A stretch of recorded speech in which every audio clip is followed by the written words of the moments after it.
Trawling കാലത്തും മത്സ്യബന്ധന ബോട്ടുകൾ കരയ്ക്കടുപ്പിക്കാനാകാതെ ബുദ്ധിമുട്ടുകയാണ് കോഴിക്കോട് പുതിയാപ്പ ഹാർബറിലെ മത്സ്യത്തൊഴിലാളികൾ. ഹാർബറിലെ ചെളി നീക്കൽ പ്രവൃത്തി വൈകുന്നതാണ് ബോട്ടുകൾക്ക് പ്രയാസമുണ്ടാക്കുന്നത്. 1.5 വർഷമായി പ്രവൃത്തി നടക്കുന്നുണ്ടെങ്കിലും പൂർത്തീകരിക്കാനായിട്ടില്ല. ചെറുതും വലുതുമായ 600ഓളം ബോട്ടുകളാണ് പുതിയാപ്പ ഹാർബറിലുള്ളത്. ട്രോളിംഗ് നിരോധനമായതോടെ മുഴുവൻ ബോട്ടുകളും കരക്കടുപ്പിക്കേണ്ടി വന്നു. എന്നാൽ ഹാർബറിലെ ചളി നീക്കം ചെയ്യാത്തത് ഇവിടെയുള്ള മത്സ്യത്തൊഴിലാളികൾക്ക് ഈ വറുതിക്കാലത്ത് ഇരട്ടി ദുരിതമാണ് സമ്മാനിക്കുന്നത്. 5 ലക്ഷത്തിലധികം ക്യൂബിക് മീറ്റർ ചളിയാണ് ഹാർബറിൽ നിന്നും നീക്കം ചെയ്യാനുള്ളതായി കണ്ടെത്തിയിരുന്നത്. ഇതിനായി 3.5 കോടി രൂപ അനുവദിച്ചു.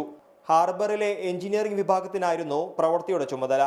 എന്നാൽ 1.5 വർഷം മുമ്പ് ആരംഭിച്ച ചളി നീക്കം ചെയ്യൽ ഇപ്പോൾ പകുതി പോലും ആയിട്ടില്ല.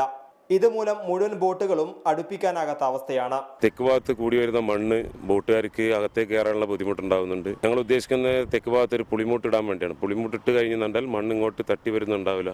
അപ്പോൾ അങ്ങനത്തെ ഒരു ബുദ്ധിമുട്ട് ഇപ്പം നിലനിൽക്കാൻ കൊണ്ട് ഇതിനുള്ള പെട്ടെന്ന് തന്നെ 2ാം ഘട്ട വികസന പദ്ധതി നടക്കണമെന്നാണ് ഞങ്ങൾ ആവശ്യം. ബേപ്പൂരിലെ ഹൈഡ്രോളിക് സർവേ വിഭാഗം നടത്തിയ പരിശോധനയിൽ 1.5 കോടിയുടെ ചളി മാത്രമാണ് നീക്കിയതായി കണ്ടെത്തിയത്.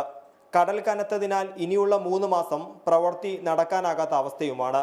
ചുരുക്കത്തിൽ ബോട്ടെടുപ്പിക്കാൻ വേണ്ടത്ര സ്ഥലമില്ലാത്ത ദുരിതം ഇത്തവണയും പുതിയാപ്പക്കാർക്ക് അനുഭവിക്കേണ്ടി വരും. റിപ്പോർട്ടർ, കോഴിക്കോട്.